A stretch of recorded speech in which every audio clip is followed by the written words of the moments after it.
Hi, welcome to my channel. Today I will do a small material video because I noticed that some people have no knowledge about computer, know nothing about the inside of a computer.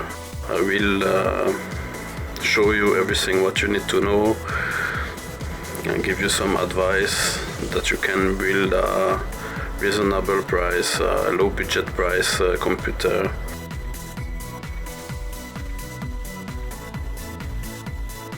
First of all, we're gonna start with the most important parts.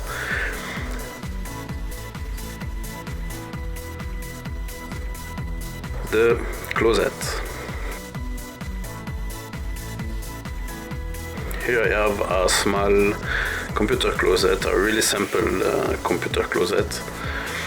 This tower is the part that holds everything inside the computer: motherboard, graphic card, power supply, hard drive, and everything what's gonna be inside the computer to make it work. The computer tower is not really important. You can choose the most cheap, anything what you want. The most important to know about computer tower is which size of motherboard they are built to handle. The three size of motherboard is ATX, mini ATX, and ITX. ATX is the biggest motherboard. The motherboard ATX is the one that runs actually in the computer that I have beside me. M8X is a smaller ATX motherboard. They are powerful as well as the ATX full-size motherboard, but have less option to plug graphic card. In the M8X form factor, you cannot install an example. You cannot install SLI dual GPU. Later I will introduce you the three size of motherboard. I have here beside me three motherboard. ITX is the first one, MITX is the second one, ATX is the last one. I will now open this tower, this simple tower, to show you the inside. Here I put a DVD player and writer, but other day you don't need to use a DVD player anymore. It became useless due to the easy use of external memory stick or SD card or even USB hard drive. Here you can see the panel. You can plug that in the motherboard, have wire inside the case. Here you have some USB connector. You have a microphone input, a headset output. Here you have a reset button and a power switch here. The green light indicates that the power is turned on, and the red light is the light that tell you that have hard drive access. Here you have some slot that is still free. In this case you can put here whatever is compatible with this case form factor. It can support something like a card reader or anything like that. Now I will open the first side of the case. Here you have a thumb screw. You can unscrew that using your finger. You just unscrew like this with your finger. Here is the second one.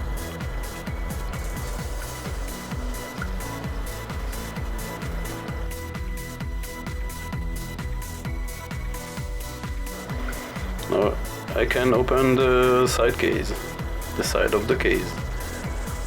Here you can see have air vent. You can here install a small fan, big fans, double fans. You can put a radiator to do water cooling. You can mount that on the side. And here I have a small advice for you. If you put the intakes fans here on the side of the case, include some small air filters that the dust cannot be sucked inside your computer case.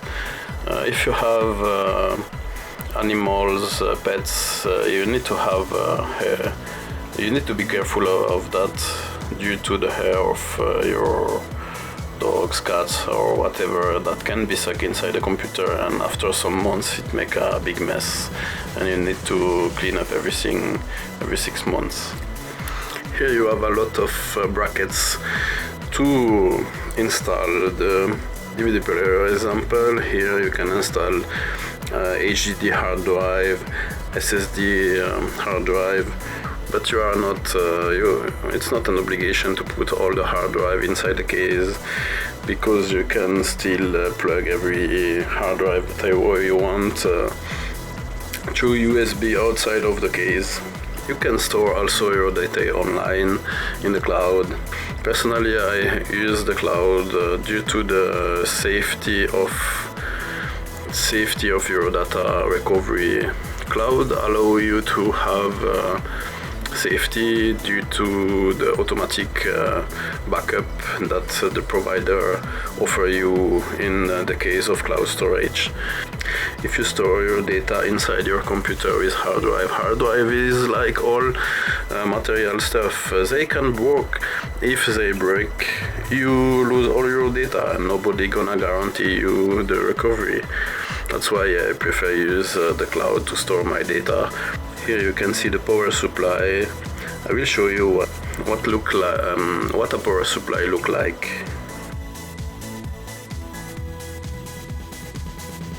Here you can see a power supply. This connector get the wire from the wall to the power supply that connect your computer to the power network. Here you have some holes with screw to mount the power supply in the case. Then in the down you have a fan that is made to cool down the power supply. The air come inside the power supply through the fan and is blow out at the back. Modular power supply have a connector on the side to plug every cable that connect to your computer motherboard and to all the parts inside the computer. This power supply is not a modular power supply.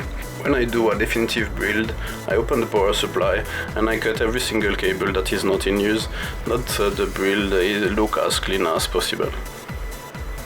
Here let me give you some advice. On the side is rated the power of this power supply, the power delivery of this power supply. Here is a 600 watts, 80 plus rated. That means the efficiency of the power supply is 80 plus 80% efficiency. That means this power supply is a decent power supply. Have also 3 other type of power supply that you can trust easy is the bronze, silver and gold rated power supply.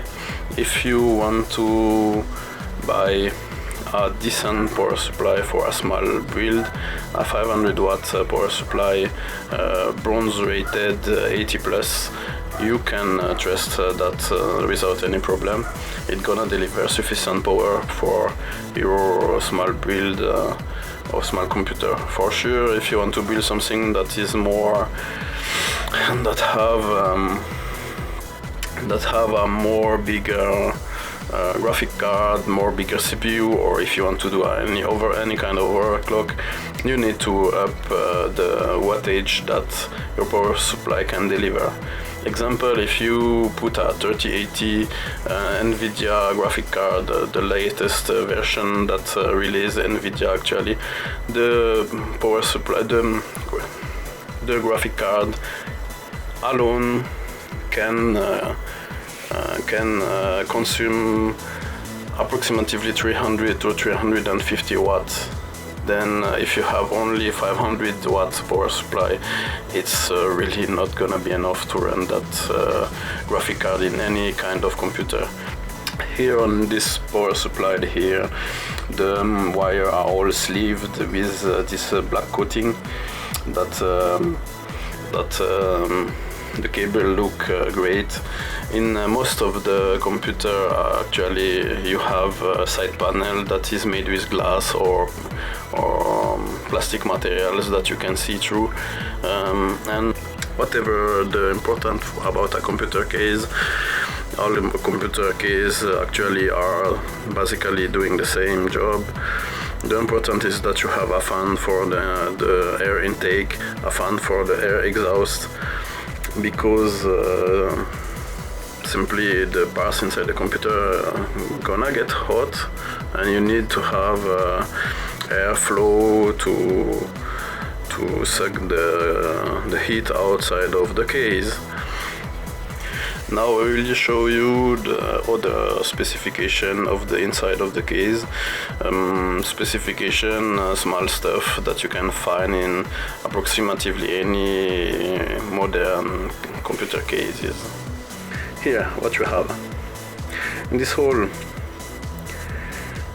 you need to place this rear backplate. This is called an I/O shield. It closes the back hole of the computer case to make a clean finish. Every single motherboard is delivered with that kind of I/O shield. It's specific to each motherboard. You cannot use one I/O shield from one motherboard to put in another one due to the difference of input and output position. Here you have the different cutouts to add graphic cards, extension card, sound card, anything what you want to add in your computer. Here you have the place where you can put an exhaust fan. Here the air is sucked from the side panel. I show you already the side panel fan position. It sucked the air from the side, and after the back fan suck the air outside of the case. Why? Because simply all parts inside the computer produce heat and you need to remove the heat of the case. I will show you later the reason of why you should have always one intake and one exhaust fan. Now we're gonna open the other side of the case. I'm gonna open the second panel. Here you have again two thumb screws. The first one. Here the second one. Now when I take off the second panel, it's noisy. In all computer case, modern computer case, on the back side of the case you have some space between the motherboard tray and the case panel. This space is made to do cable management. The cable pass here in this in the back of the case and make the inside of your case look better. As all tower have glass side panel or plexiglass side panel, then you can hide cables at the maximum at the back of the power off. You can hide the cables at the maximum at the back of the computer case.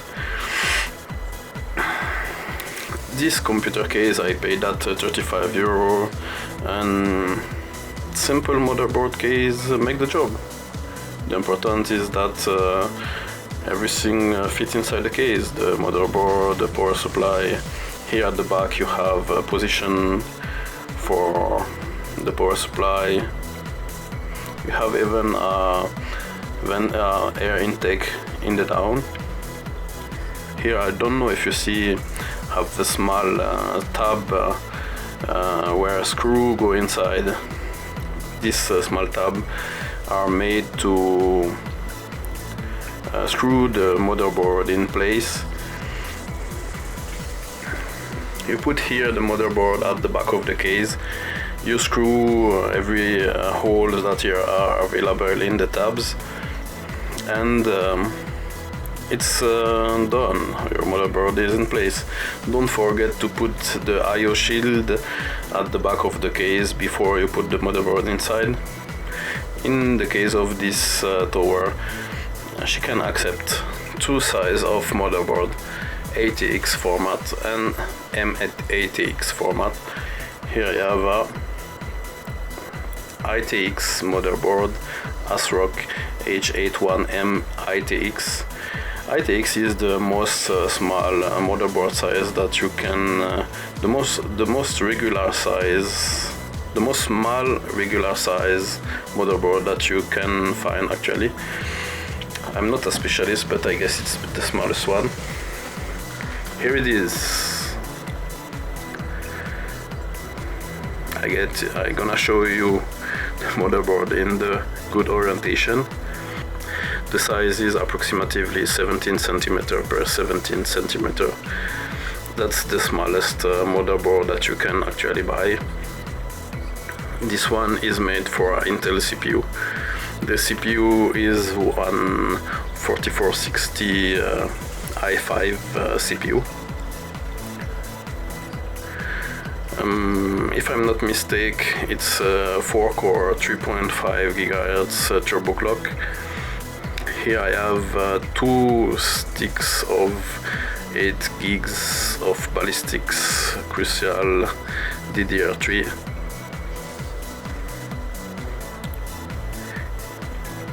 Here on this card, CPU slot, the 2 RAM slots, one motherboard,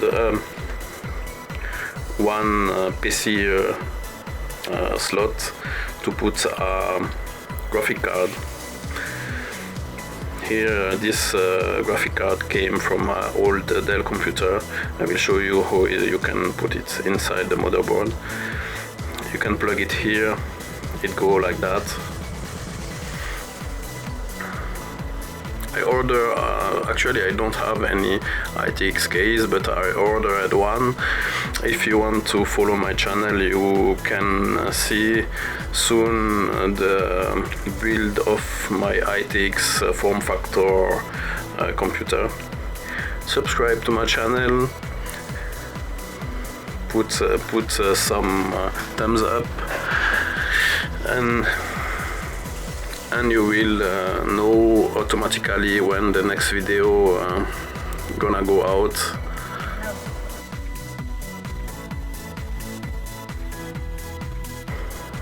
Now we will open the M8ATX motherboard. M8ATX is a little bit bigger motherboard. Here's an ASRock motherboard box. Inside the box, it is a ASRock motherboard, but that's not the one described in the box cover. Here under the table, under my office desk, you can see my tower, and inside this tower is this ASRock 970M Pro 3 motherboard. It's a cheap motherboard, but it do really good job with a FX 6350. Now I will show you inside this box. The motherboard that is inside this box is not the motherboard that is not the right motherboard, but it's a M8ATX. Then you're gonna be able to see the size of the proportion of a M8ATX motherboard. Here it is. This is a M8ATX motherboard. Let's see, comparing to the ITX motherboard, I will show you. Here it is. And this one is really much smaller than the other one, as you can see. The ITX is really smaller compared to the M8ATX. This motherboard is a ASRock M68 GS4 FX. This motherboard is not a AM3 socket. It's a AM2, an older version of AMD sockets. AM2 is the socket type of the motherboard. I will take off the CPU that you can see. Here you can lift this small lever. As you can see, this small lever. Here's the socket. Every CPU have a special socket that match the CPU. When you buy a CPU, you need to be sure which socket it need. Here's the pin of this CPU. Here's the socket. You really need to know which socket is needed when you want to purchase with your motherboard. On Intel CPU, the pins are on the motherboard and the contacts are on the CPU. It's a different system, but basically it's a CPU and a socket. You just need to know which one match which one. This CPU is a Phenom 2 MHDX 955. I guess it's a 4-core 3.2 GHz. I don't remember because I never use it already years.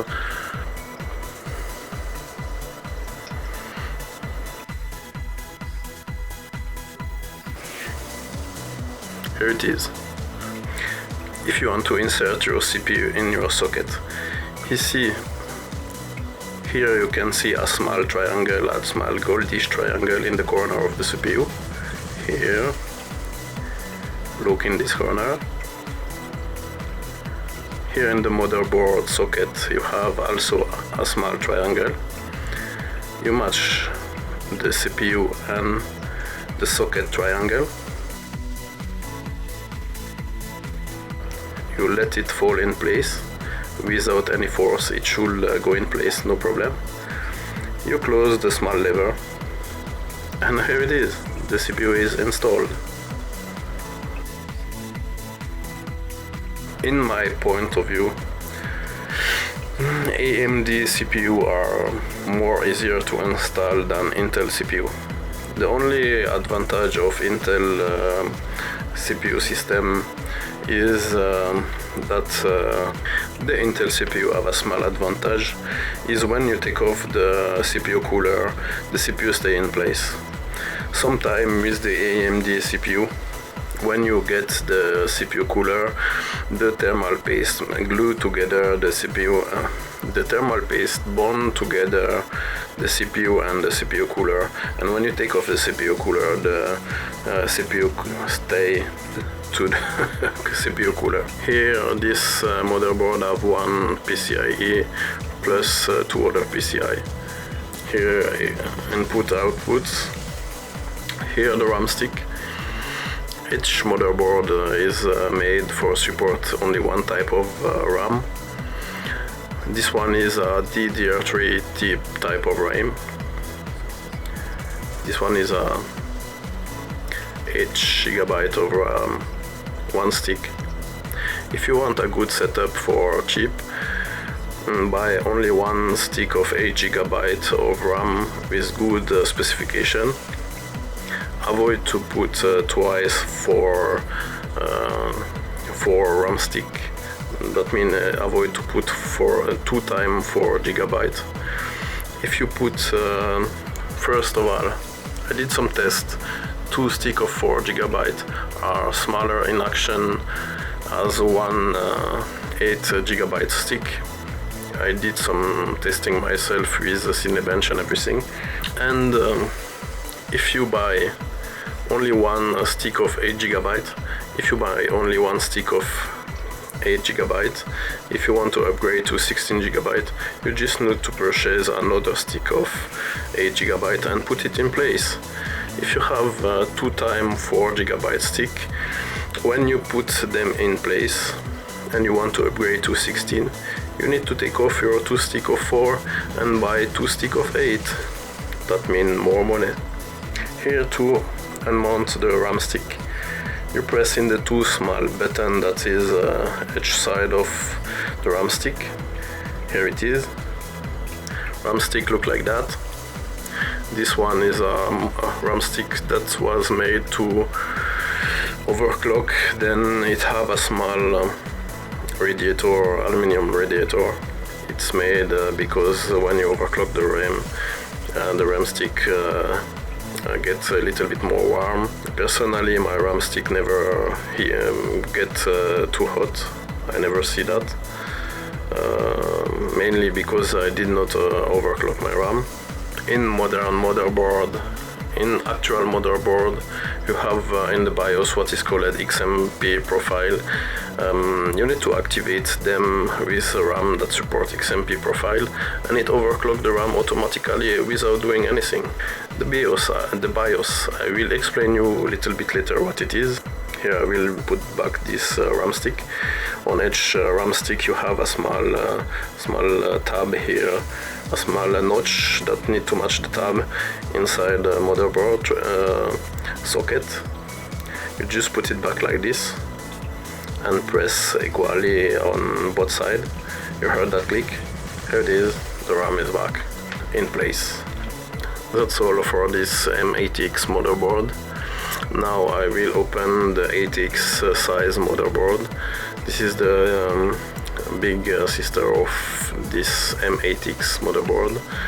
This is the box of my B550RS Pro motherboard. It is not in the box actually, because it's on the computer that is running it is in the computer that is running actually on my desk. What is actually inside the box is the old motherboard that I used previously in that build. That's the motherboard that I used with my FX 8350 CPU. You can check the first build of my computer in my other YouTube video. Just search in my YouTube channel. You can find every video that I made when I built this computer. Let's open what is inside. Here I have 4 RAM stick. On that computer I had 16 GB of RAM. Every of this RAM stick are 4 GB. They are crucial 1600 GHz RAM sticks. That's not really powerful, but it ran fine for me before. Here I put some aluminum heatsink on these RAM sticks. You can check my previous YouTube video. I show you how to install them in the video that I made previously.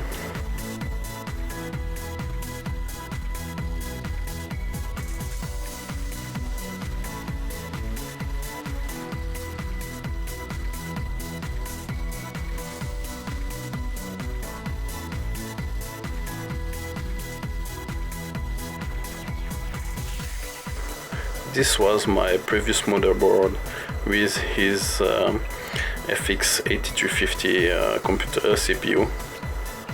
That's a 8-core AMD CPU. If you plug that in Cinebench, it's gonna say you 4-core 8 threads, because actually AMD separate core CPU core in two to double the number of core with virtual core. Here are 4 slots of RAM stick. Here are 3 PCIe slots to put example 3 graphic card. This motherboard support SLI setup. You can plug 2 identical graphic card that support SLI setup, and they work together to increase the power of the GPU. Here you can see M.2 slot to put M.2 hard drives. That's the last generation of hard drive. They are really small and really fast about memory transfer. Here what I show is part of the chipset. It's a chipset on that board that is 990 FX. That's before the most powerful chipset available for the FX series. Here they are linked together with a heat pipe that spread the heat between the VRMs, the north bridge and the south bridge. Here you have the south bridge, here you have the north bridge. Now about the VRMs. Here you have the VRMs, they are under this heatsink. What is the meaning of VRMs? Voltage regulator module. They are tension regulator that make the tension, the current regulation for the CPU. More the VRMs are in number, in higher number, with capacitors here and here, plus a filtering self, a choke in English, with filtering choke. More the board is high quality. More you have, more the board is high quality. Here the small gray square boxes are choke, filtering choke. The use of that is to make clean power. It filters the electricity that goes inside the CPU to have clean power. This is capacitors. The gray stuff are capacitors. More you have capacitors, chokes and VRMs, and generally more the motherboard is high quality. Here what I show you is the BIOS battery. This allows to store the setup that you put in the BIOS. If the battery is empty, the BIOS setup are lost. BIOS, what is BIOS? When you start up your computer, at the screen, the motherboard tell you, do you want to enter in BIOS mode? You can press F2 or delete K, and you enter in the BIOS. The BIOS allow you to set up everything what your motherboard can do. Here on the down, you have a connector to add extension. Here it's a sound port. Here it's a COM port, USB 3. The last one I don't know. The previous last one I don't know what it is, I never use it. And the last one that you see here with these small pins are the place where you connect the power button of the case, the reset button of the case, the hard drive lights, everything what control the motherboard from the case. Here on the side you have a connector that are or 24 pin or 20 pins. On the small motherboard it's a 20 pin, on the bigger motherboard it's a 24 pin. I will show you how it looks with the power supply. Here on the power supply you have this wire that is a 24 pin wire. You plug it here inside the motherboard and it's gonna power almost all the components on the motherboard. Here it can be any other places depending on which motherboard you have. Here you have a 8-pin connector. I will show you with the power supply again. Here is a 8-pin for the CPU. You plug it like that. This cable provides power in 12 volts directly for the CPU. It powers the CPU through the VRMs. That's why most of the case is near to the VRMs. Here it is.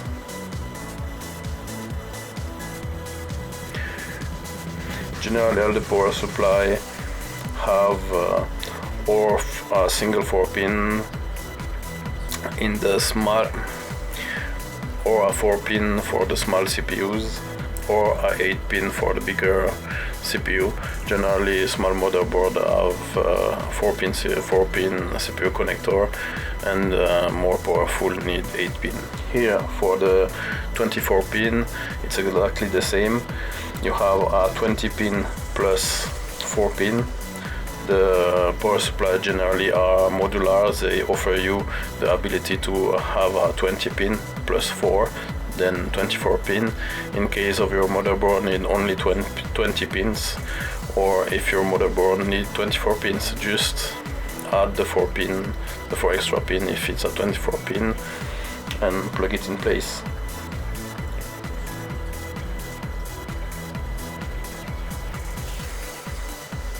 Generally, all the power supply have or a 4-pin for the small CPUs or a 8-pin for the bigger CPU.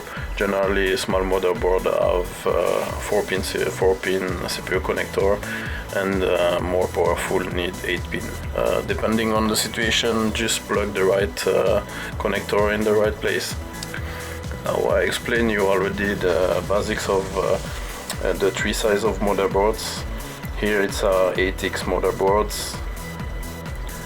The other one is a M80X. I'm gonna put them together. You can see the size difference. M8X over the ATX board.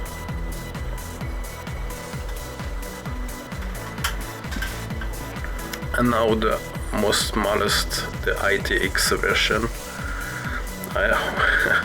I own the 3 sizes, the big, the medium and the small motherboards.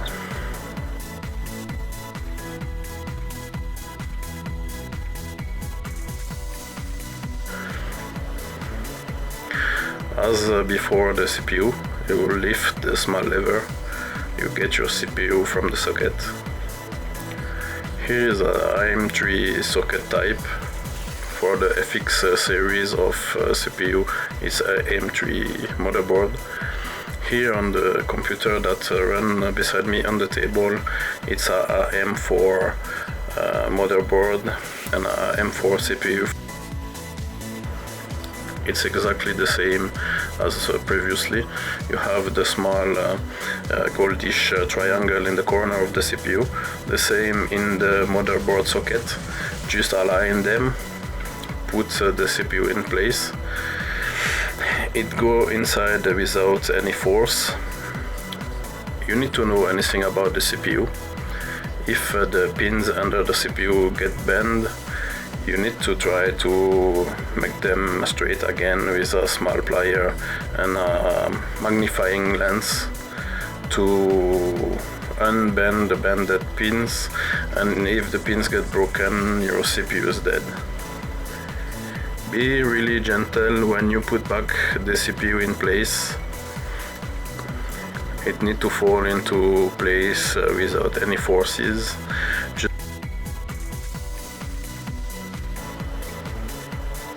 CPU, VRMs, nose bridge, south bridge, the chokes, here the CPU connector, here the board main connector, here the BIOS battery, here all the connectors for extensions, here the PCIe supports, the PCIe slots to put a graphic card like before. Just need to put in place and to press firmly. Here it is.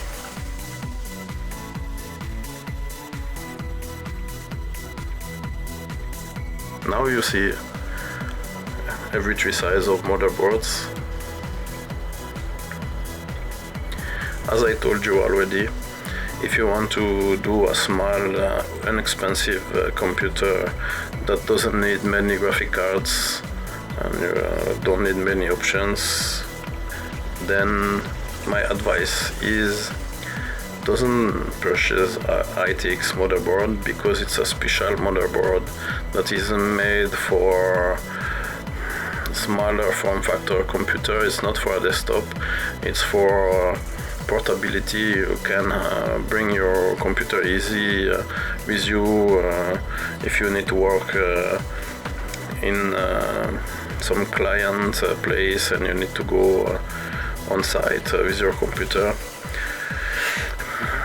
My advice is to go for M80X motherboard.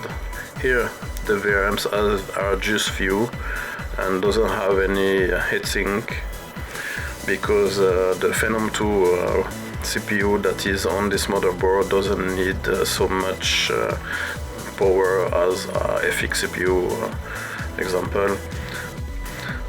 You can see here that this motherboard only have a 4-pin CPU connector. Here another bridge, one PCIe, two PCI chipset. Whatever the best quality price is Mini ATX motherboard. You can fit that in a really small computer case, and for our first computer is really more than enough. The actual M80X motherboards are really powerful as the big one. The only difference is the quantity of slots that you have for extend and increase the power of your motherboard. But if you don't need multi graphic card GPUs and many extension card, M80X motherboard gonna be more than enough.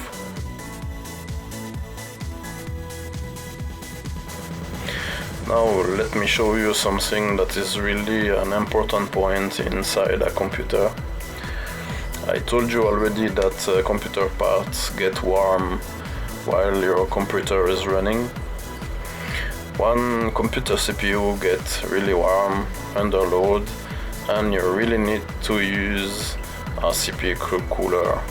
In France it's called ventirad.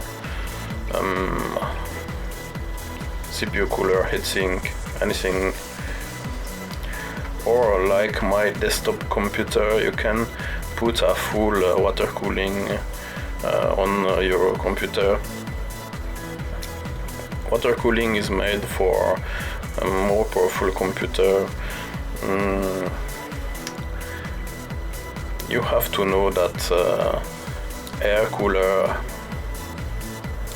First of all, I'm gonna show you what is a air cooler for CPU. Let's start with the most simple. This is a Intel air cooler. It was delivered with the Intel CPU that is in the ITX motherboard. I will show you how it fits on the motherboard. You get this cooler, you put it here on the CPU. You need to be careful that the two surfaces are really good in contact between the CPU and the cooler. You need to put some thermal grease. This grease here is a special grease that transfer the heat between the CPU and the CPU cooler. When you put metal against metal, that means CPU against the heat sink or the CPU cooler, the heat transfer is not as good as it can be. Then to increase the heat transfer between the CPU and the cooler, you need to put thermal grease. It's an obligation. The heat here is transferred from the CPU to the middle of the cooler using the thermal grease, and here the fan that you can see up to the cooler blow air through the fins and cool down the CPU cooler. Here I will show you another version.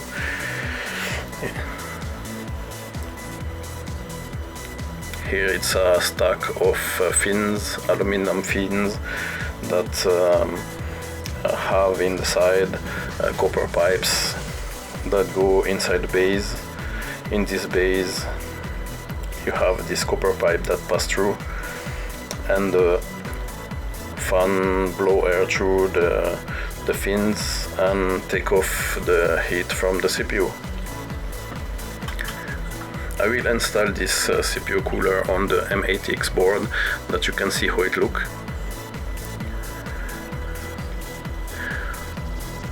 This is a AMD original mount. You have two clips on the side. The AMD cooler are really easy to install. On the motherboard you have already two brackets that is already made to install any cooler for AMD CPU. You put here in the middle of the CPU a small nut of thermal grease in the middle of the CPU. Then you install the first tab in place, and then on the other side you get the second small bracket, and you clips on in place the second small bracket in the other side of the CPU.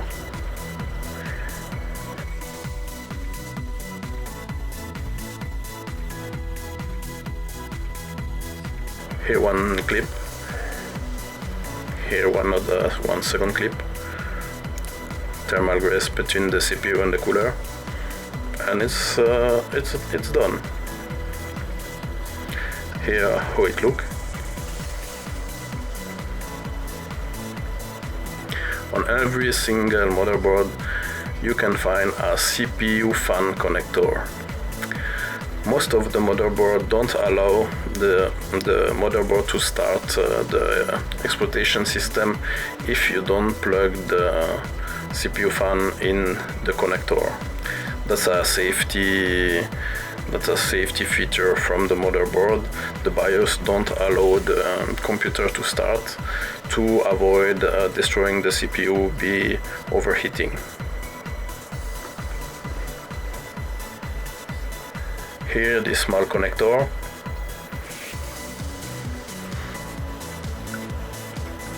Come here on that connector here in the motherboard. Don't know if you see it correctly. You plug that here on the connector.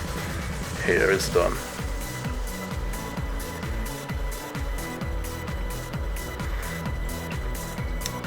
When you boot the computer, the fan starts to spin, blow air through the radiator, and the heat pipes that go through the base extract the heat from the CPU and is evacuated to the fins with the help of the air that the fan blow through the fins.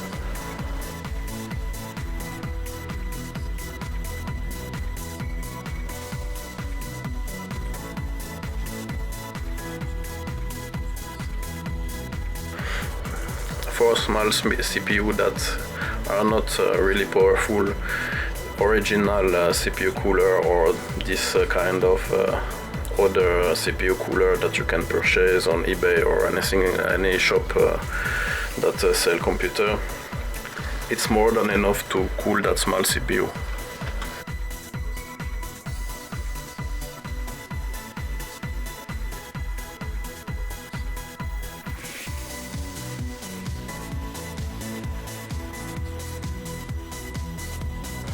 If you don't overclock your CPU, small cooler are gonna be more than enough.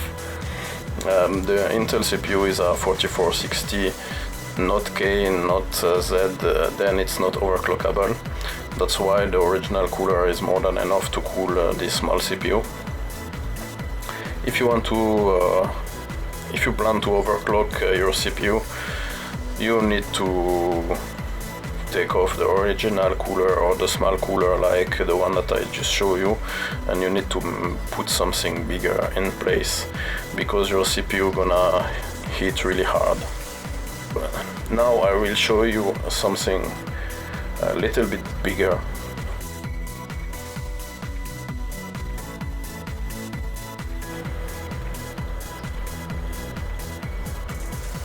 Here you can see I have a stack of two radiators with really a lot of heat pipes. They are tubes of copper with copper powder and a little drop of water inside. The heat pipes go through the base of the CPU cooler. The heat that go in contact of the heat pipe is transferred to the radiators, and the fans blow the heat out of the radiator. Here originally I have only 2 fans. I put a third one to have a really good airflow in the CPU cooler. And this particular CPU cooler did really great job. You need to know that air cooler that are well sized are more efficient as water cooling. The only downside of really good performance air cooler are the size. To cool down a big CPU with an air cooler, the CPU cooler needs to be really big. If you see a good branded CPU cooler, the most high-end air cooler that you can find, they are generally really huge. The one that I show you now is basically more smaller than the high-end CPU cooler that you can find from any big brands. This one is really not bad. You just need to be careful when you purchase on eBay. You see the heat pipes.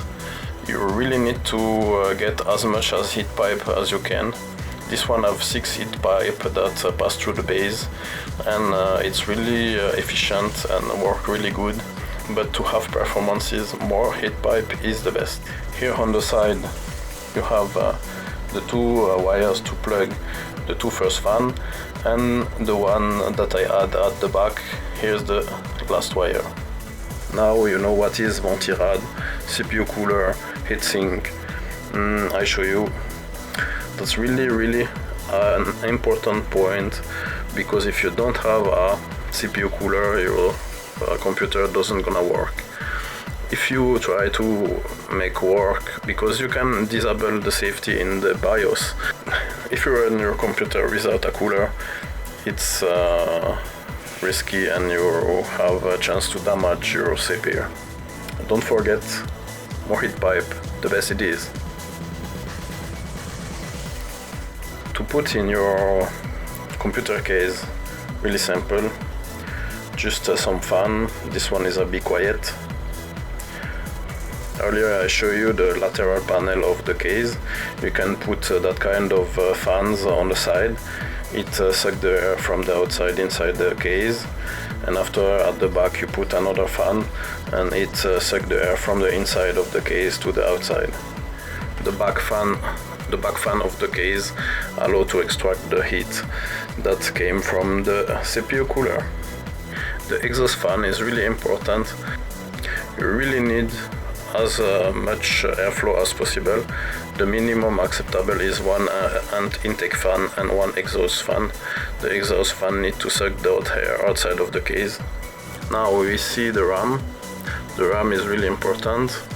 All the data that your CPU need to use to run your application are stored in the RAM in first place, because they have instant access to the CPU.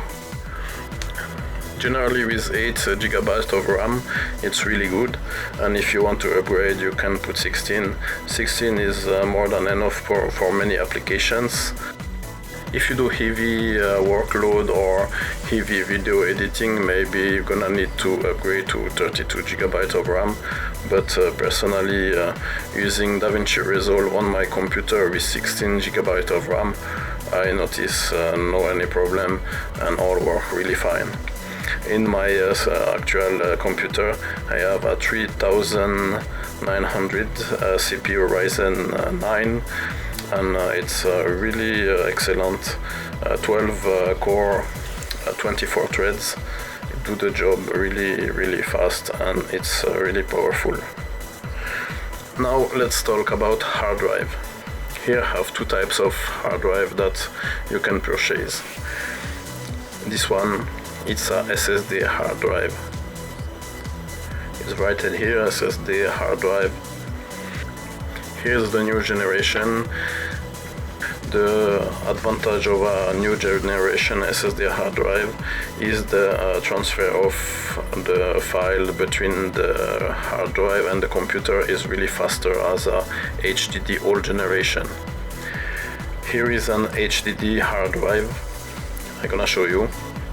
This one is actually plugged in my computer and it's running. I can feel it vibrate. Here it is. For plug the hard drive inside your computer, it's really easy. Here on the side of the hard drive I have two connectors.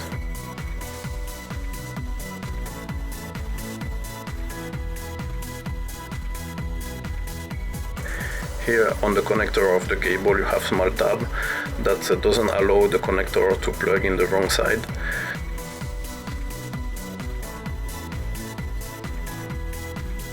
Here in the hard drive you have also this small tab that don't allow you to plug the wire in the wrong side. You plug the wire like that. Here on the motherboard, here are the two connectors. You have also the same tab to avoid to plug the wire in the wrong side. Here you plug the wire in the motherboard. Just let match the two small tabs that the wire is plugged in properly. And here it is. Now, like all the electronic component, hard drive need to be powered by the power supply. In the power supply you have the wire that I explained you earlier. I'm gonna show you which other one the power supply have.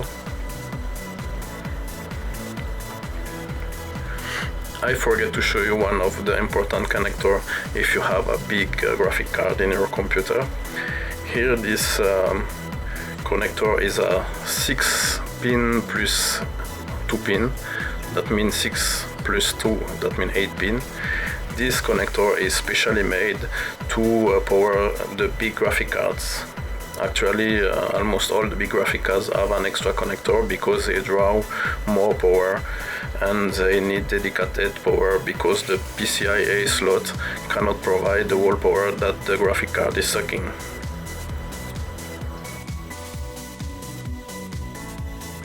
Now let's go back on the hard drive. Here you have two connectors. One is called Molex, the other one is called SATA. What you're gonna do, if your hard drive have a Molex connector, you use this Molex connector and you plug it in your hard drive.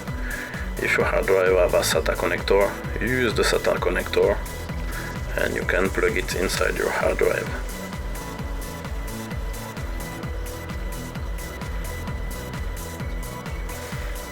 On this SSD hard drive, let's plug this one.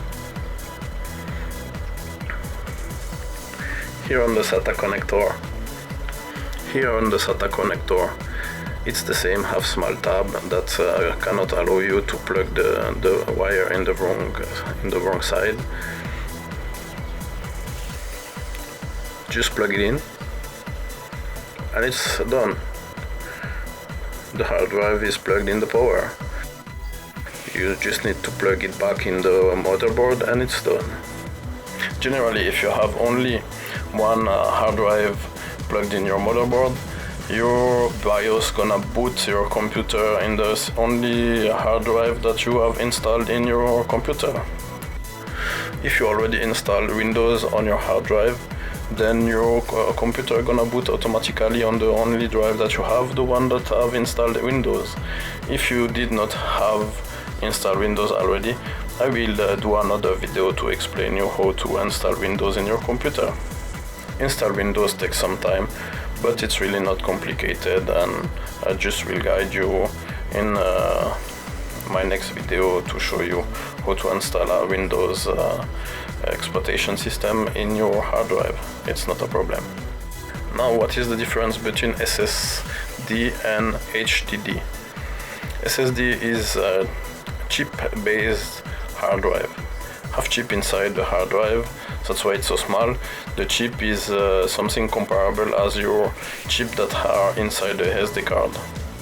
The only downside of the SSD hard drive are the durability.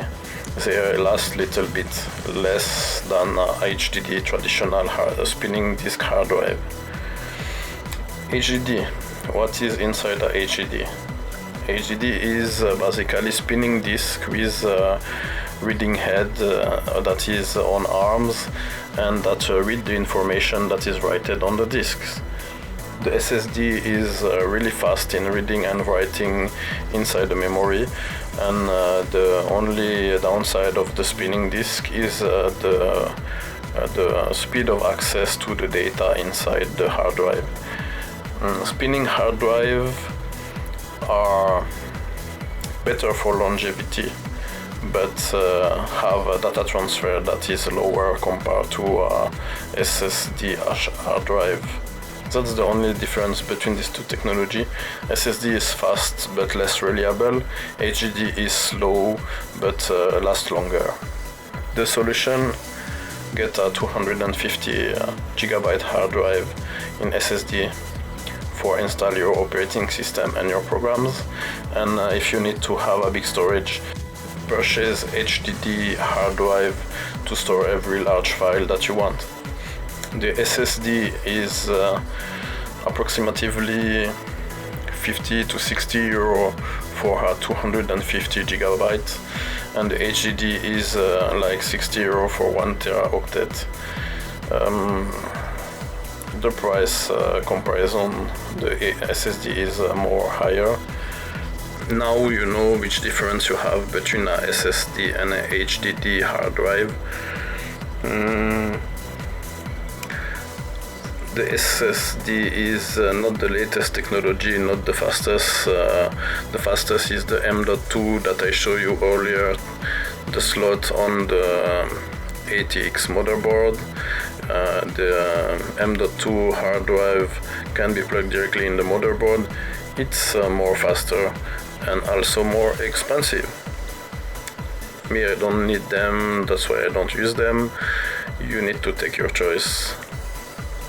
My advice on this point: if you want to build a small chip computer, just purchase a 250 SSD, put your operating system and your programs in the SSD, and if you need more storage space, you can add some HDD extra spinning hard drive. As I did with my computer, my desktop computer, I have actually 4 hard drives, 2 SSD and 2 HDD, plus an external USB hard drive, plus a cloud storage of 2 terabytes. As I told you earlier, something that I want to tell you before to install the cooler on the ITX motherboard. When you want to find a motherboard, the most important is the compatibility of the chipset to the CPU that you want to purchase. Especially, it's more relevant in AMD CPU. If you want to find which chipset you have on your motherboard, I'm gonna show you something.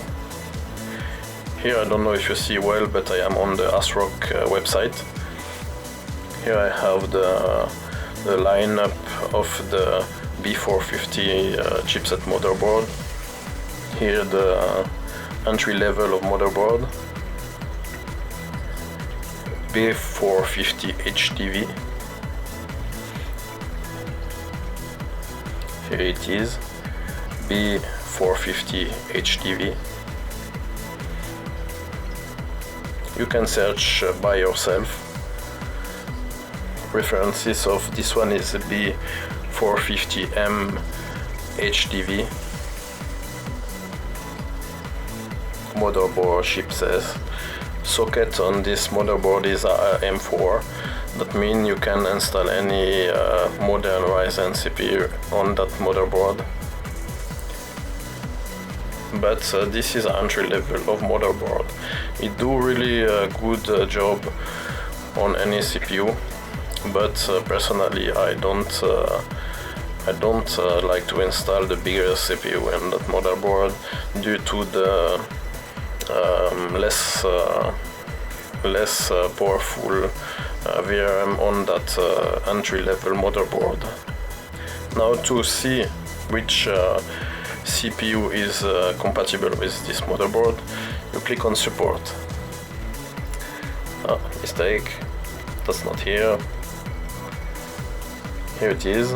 Click on support. Now you click on CPU compatibility, and here it is. You have a full list of CPU that are compatible with that motherboard. Here it is, all the AM4 CPU. Even if that motherboard is a entry-level motherboard and don't have too much high-grade VRMs, you still can put a 3950X on that motherboard. It's compatible, but personally I will not install that kind of big CPU on that motherboard due to the low performance of the VRMs. Personally, I rather choose 3600X Ryzen CPU to put on that motherboard as the maximum. The Ryzen 3600X, it's a 6-core 12 thread. It's already a really powerful CPU. It runs really fast. It do everything what you need to do, gaming, work, anything. Not as good as a more high-end CPU, but already really good. Put a good graphic card and a powerful power supply on that motherboard with a 3600X, and you have a really good computer. To make a price-oriented computer with that motherboard, you can search more down. Here it is, 3200G. 3200G is 4-core CPU. It's a decent CPU that is entry level, and the advantage have integrated graphic card. That means you don't need to install any graphic card on that motherboard. You're gonna install this 3200G. You're gonna install a good power supply. You're gonna put 8 GB of RAM, and you're gonna have a really good, really decent computer. With the 3200G, the graphic card is included in the CPU. On the motherboard you have a HDMI plug that allow you to plug directly the screen of the computer with HDMI cable. The Ryzen CPU costs about €100 plus the motherboard 70 to €100 plus a good 8 GB of RAM plus a good power supply like 500 watts, and you buy the case, the cheapest that you find, or any case that look decent to you. Normally on a 3200G, I'm not sure, but have already included a CPU cooler, or you just purchase one cheap CPU cooler on eBay or any other place that you find a cheap CPU cooler that match AMD CPU. For the power supply, you can target a bronze rated 80 plus. You can buy any famous brands of power supply that you are sure to have something that is decent, and you have a really nice computer.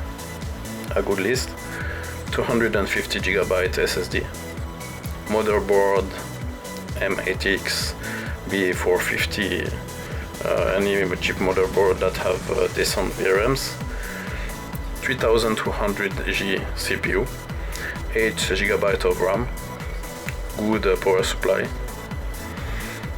For €300 or €400 you have something decent.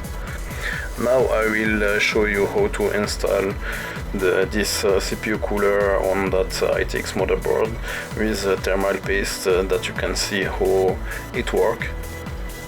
You need to put a small nut of thermal paste that the thermal paste doesn't flow all around the CPU, because when you're gonna apply the CPU cooler, the thermal paste gonna spread all the places.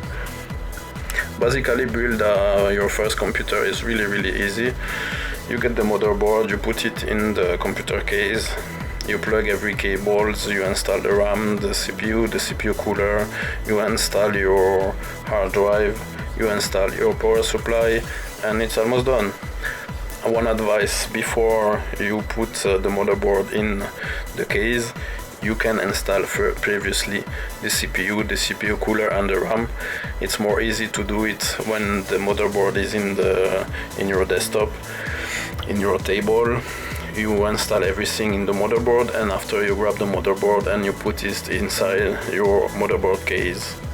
If you have your RAM that is really close to the CPU and that you install a monster CPU cooler on a smart board like that, you can see that you have no more access to your RAM stick. Then you need to see what is the best for you. If you need to install your CPU cooler first and the RAM after, or if you need to install the RAM first, the CPU cooler after. That's something that you need to do to check yourself. It depends on the case. Now I'm gonna show you how to apply some thermal paste in this CPU to put the CPU cooler in place. Here's the thermal paste. Put a small nut in the middle of the CPU. If you put too much thermal paste, it's gonna have thermal paste every places. It's gonna do a mess, and you need to clean. If you unmount the CPU, you need to clean too much. You need to be really careful with that. Let's do slowly.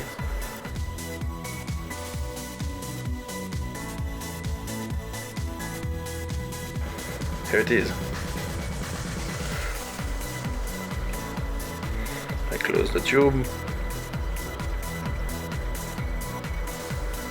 A small peanut, a small nut, just a small amount of thermal paste in the middle of the CPU. It's just perfect. For bigger CPU I do a cross plus a small nut in the middle. For big CPU you can put a little bit more thermal paste, it's fine. Now it's a little bit delicate, and especially on that motherboard.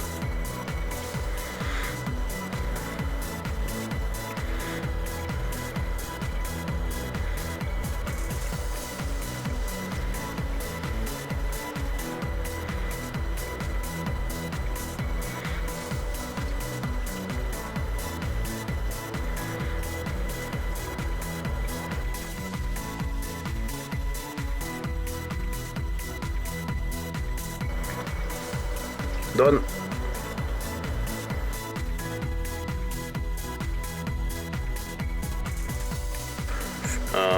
We are now at the end of this video.